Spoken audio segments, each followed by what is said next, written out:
Aujourd'hui, je vais essayer de vous expliquer comment est-ce qu'on fait pour devenir un très bon joueur à Riftbound, mais avant ça, je vais vous dévoiler le serveur que j'ai créé qui va pouvoir vous accueillir dès aujourd'hui. Le but de ce serveur, c'est d'accompagner les joueurs dans leur progression pour pouvoir s'améliorer dans les meilleures conditions possibles. Chaque semaine, il y aura des soirées à thème avec des entraînements sur certains points, des mises en situation, des cas pratiques. On va essayer d'organiser le maximum de choses pour pouvoir vous apprendre à jouer correctement à Riftbound et pour qu'on puisse progresser ensemble. Pour pouvoir ramener un petit peu de monde sur ce serveur, je vais aussi organiser un tournoi qui aura lieu le dimanche 21 septembre. Ce sera le premier tournoi FR avec des lots à la clé et les lots, ce seront quelques boosters en version anglaise qui vous seront envoyés dès qu'on aura reçu les boosters. Donc c'est le 31 octobre ou tout début novembre. La quantité pour les lots sera très faible, hein. Ce sera certainement dans les 5-6 boosters. C'est simplement histoire de commencer à mettre quelques lots pour pouvoir petit à petit, selon l'engouement que vous aurez pour les tournois, à mettre de plus en plus de lots. Donc n'hésitez pas à venir sur le Discord pour vous inscrire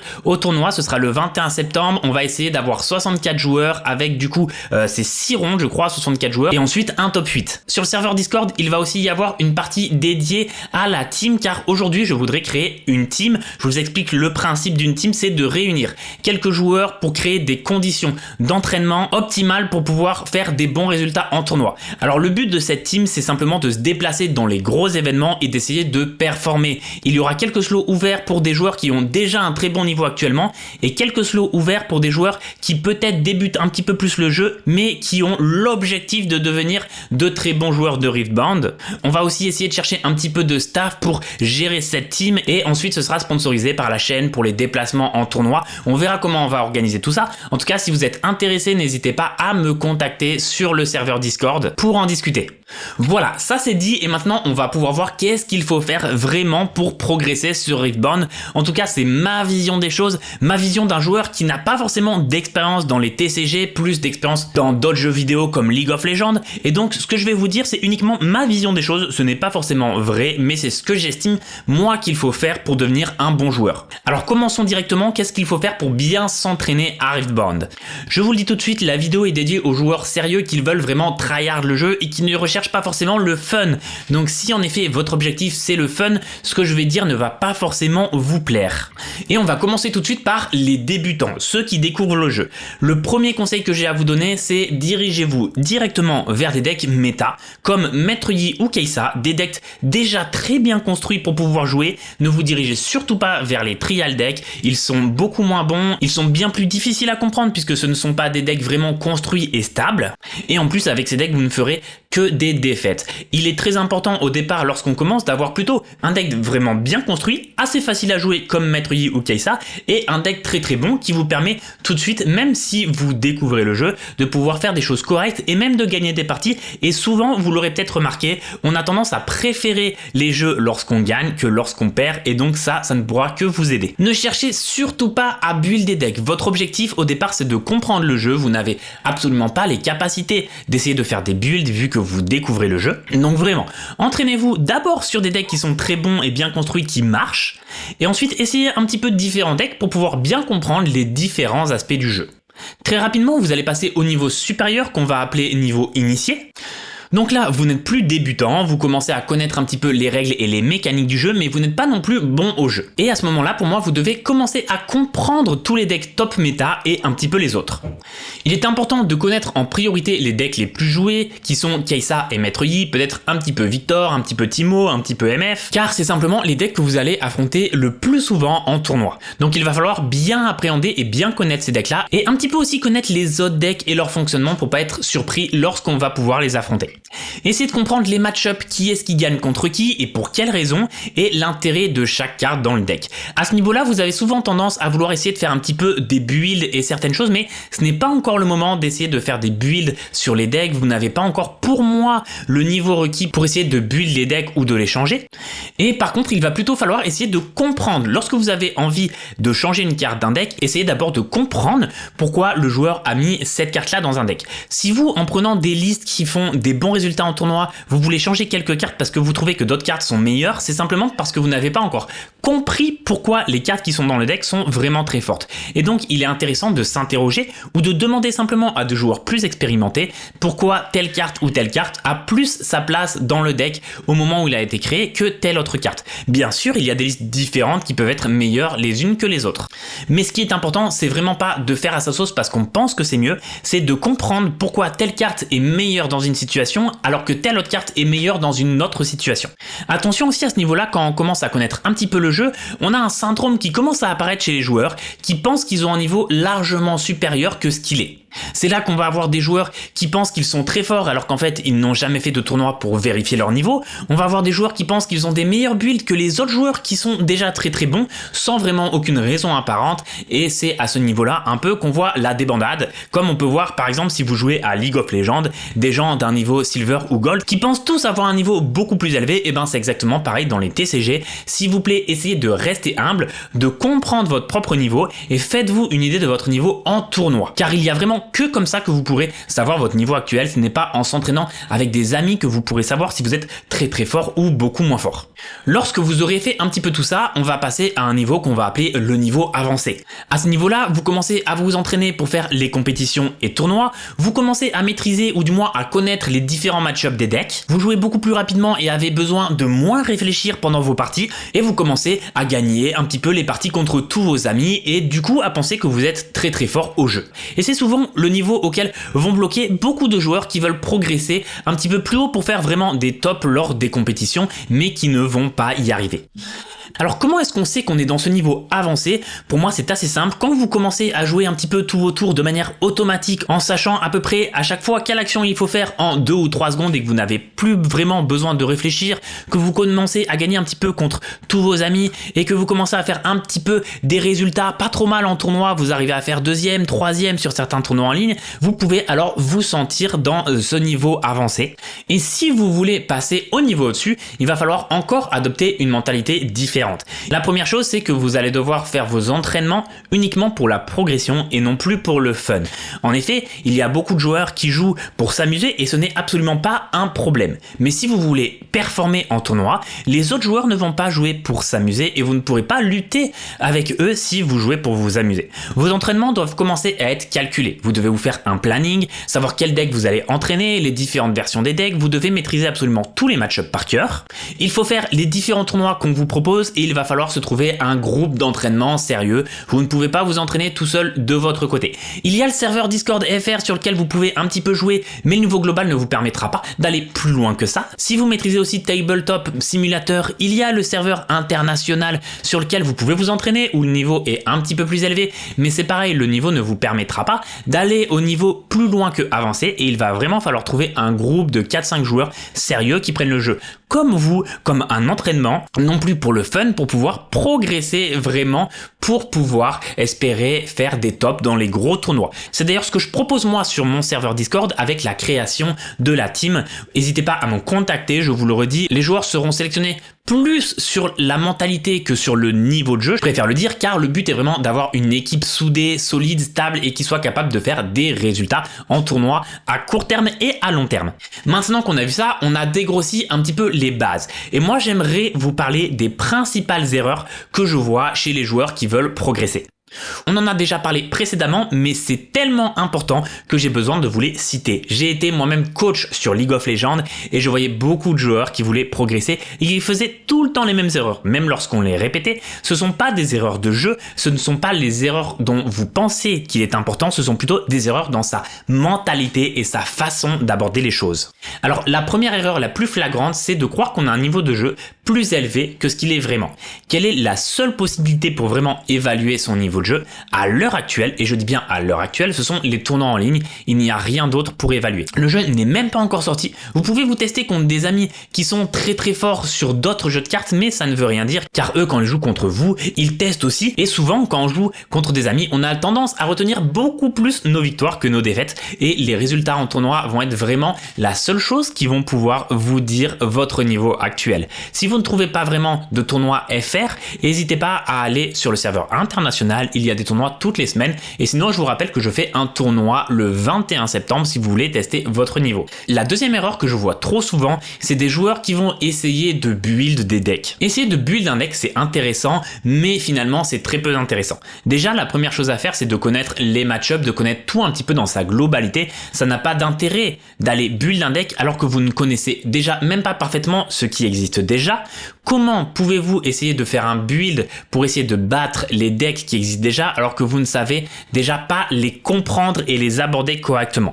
Pour moi, pour pouvoir se lancer dans les builds et les modifications de decks, il faut déjà connaître parfaitement les decks principaux qui sont joués ainsi que les différents match-ups et savoir pourquoi est-ce que ces decks fonctionnent et pourquoi est-ce qu'ils ne fonctionnent pas. D'ailleurs, quand on voit ça, 99% des joueurs qui essayent de build des decks sont souvent d'un niveau très moyen et encore ce n'est pas du tout un problème comme je vous l'ai dit. Ici, c'est une vidéo pour les joueurs qui veulent vraiment progresser. Ça n'a pas vraiment d'intérêt d'essayer de build un deck pour progresser. Et dès que vous serez en capacité de bien comprendre tout le jeu dans son aspect, vous verrez que vous ferez automatiquement de vous-même des changements de cartes. Vous essayerez de faire certains builds, voir ce qui marche pas. Mais en fait, lorsque vous pensez build quelque chose, et c'est ça qui est marrant, souvent il y a des joueurs qui pensent qu'ils build, qui pensent qu'ils vont essayer de découvrir des choses, mais en fait dites-vous que tous les gros joueurs ont déjà fait tous ces tests des dizaines et des centaines de fois, et que s'ils ne l'ont pas trouvé, ce n'est pas vous, joueur moyen entre guillemets, qui va trouver la solution pour faire fonctionner un deck. Car le problème c'est que même si vous trouvez et que vous arriviez à construire un deck parfait parce que vous êtes un très bon deck builder, comme vous n'êtes pas un très bon joueur, quand vous allez le tester, vous allez croire que le deck est mauvais simplement parce que vous ne connaissez pas vraiment le jeu dans tout son aspect. C'est pour ça, build un deck oui, mais uniquement lorsqu'on est déjà en capacité de faire des bons résultats et qu'on connaît toute la méta parfaitement. La troisième grosse erreur, énorme erreur, et qui est dans beaucoup de jeux, principalement au poker, le terme vient de là, c'est le fait d'être result oriented. Qu'est-ce que c'est que le fait d'être result oriented? C'est d'avoir son raisonnement qui n'est non pas influencé par la réalité mais par le résultat. Je vous donne un exemple tout bête. Admettons que je joue à la roulette. Il y a 50 numéros, je mise 10 € sur le numéro 40 et le numéro 40 sort. Du coup, je vais me dire, ah bah j'avais raison de miser sur le 40, c'est ça qu'il faut miser et ce jeu est rentable. Et je suis complètement orienté par le fait que je viens de gagner. Si je vous transfère ça dans le jeu, c'est-à-dire que par exemple, vous faites un play qui est mauvais, je joue une carte de mon jeu qui est mauvais, mais par rapport aux cartes qu'avait mon adversaire, il s'avère que ce play, et bah finalement, il est bon parce que mon adversaire n'a rien pour jouer contre. Et du coup, je vais croire que c'était un bon play. Et ben en fait non, ça c'est le fait d'être résultat orientable. Il faut que je comprenne que mon play était mauvais, même s'il est bon sur la situation donnée. Je vous donne un autre exemple. Par exemple, je sais que actuellement, Kai'Sa est un peu plus fort que Maître Yi dans le duel. Et ben vous allez jouer Maître Yi. Vous allez faire plusieurs matchs contre des Kai'Sa que vous connaissez, que vous estimez. Vous allez gagner plus souvent que ce que vous allez perdre et du coup vous allez penser que le match-up est positif parce que vous êtes orienté par le résultat que vous avez fait vous, c'est-à-dire que vous avez fait plus de victoires que de défaites. Et ça c'est ce que subissent énormément de joueurs, notamment lorsqu'ils testent des decks et qu'ils essayent de s'améliorer, ce qui amène à ne pas progresser du tout parce que on va faire des choses qui ne sont pas bonnes mais qui ont un bon résultat sur l'instant présent et du coup on va croire que ce qu'on a fait est bien. Ou alors on peut faire des choses qui sont bonnes et qui ont un mauvais résultat sur l'instant présent et du coup on va croire que ces choses-là ne sont pas bien et on va s'en vouloir ou changer notre façon de jouer. Pas être résultat oriented, c'est très compliqué. Ça veut dire être capable d'analyser toutes les situations et de se dire ok, ce que je viens de faire là, c'est mal passé, mais c'était quand même la meilleure chose à faire. Si j'aurais fait l'autre mouvement possible, j'aurais certainement gagné la partie, mais dans tous les cas, le mouvement que j'ai fait était le meilleur à faire car c'est celui qui avait le plus de chances de gagner statistiquement.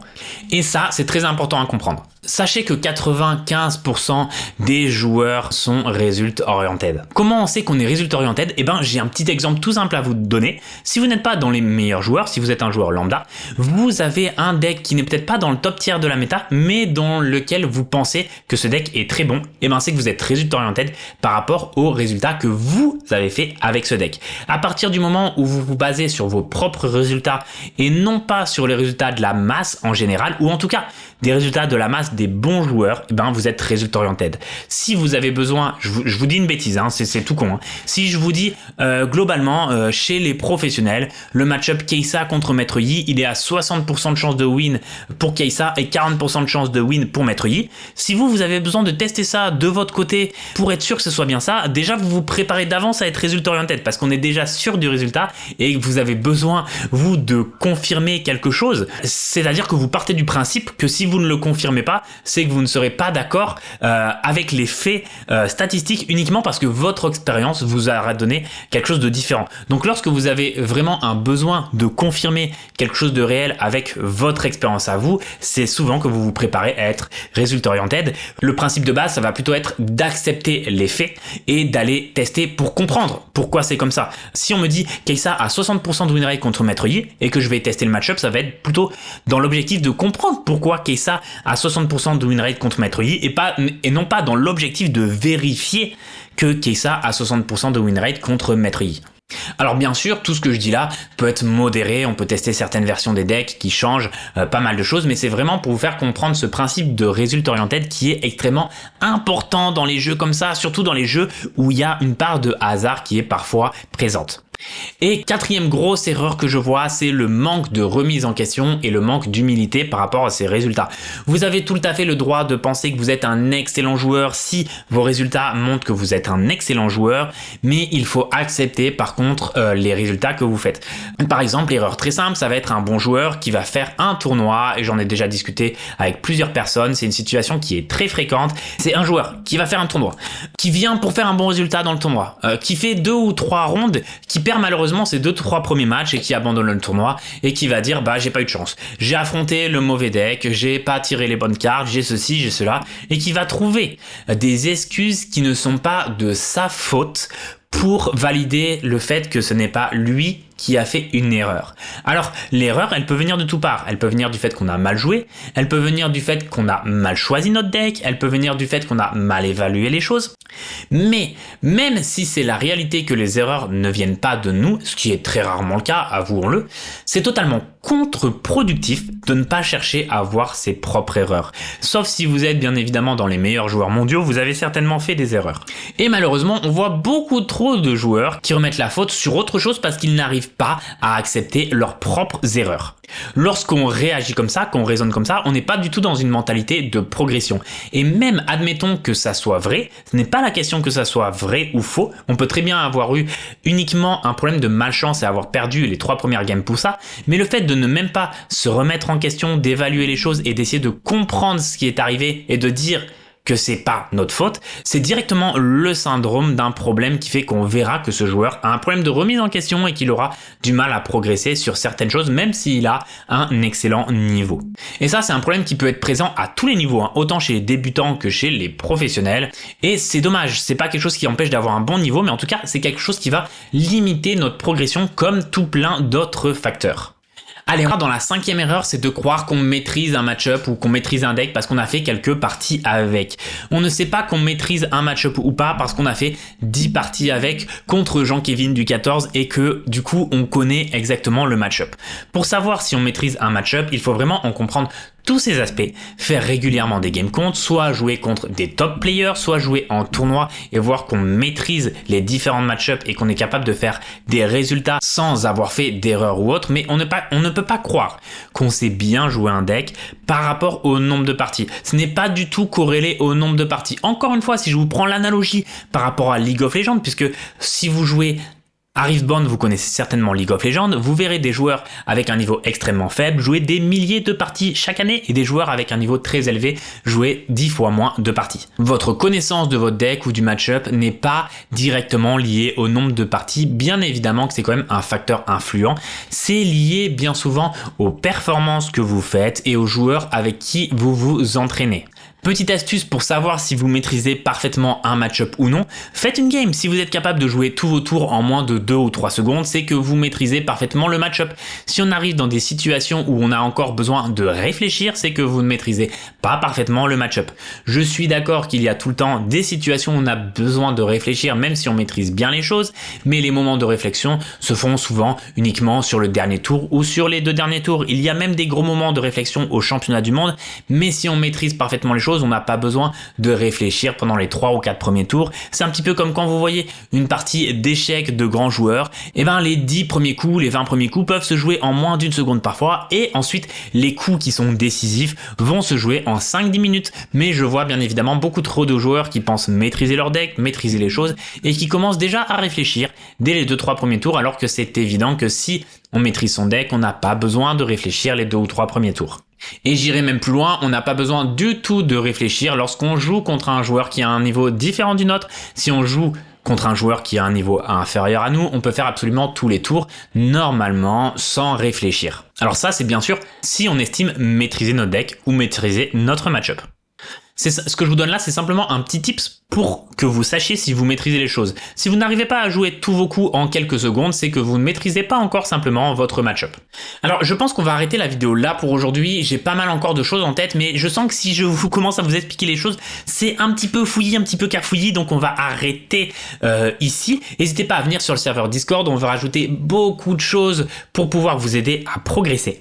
Ne prenez pas au pied de la lettre tout ce que je dis sur ma façon de voir l'entraînement, ça peut paraître pour certains un petit peu élitiste, c'est pour ça que je vous dis directement que cette vidéo ne s'adressait pas du tout aux joueurs qui jouaient pour le fun, mais uniquement pour ceux qui veulent vraiment progresser dans leur jeu. Le sujet de l'entraînement est un sujet qui me passionne, dont je pourrais développer des dizaines de vidéos dessus, donc si ça vous intéresse, n'hésitez pas à me le dire en commentaire qu'on fasse d'autres vidéos là-dessus. Moi je vous dis merci de m'avoir écouté et à la prochaine.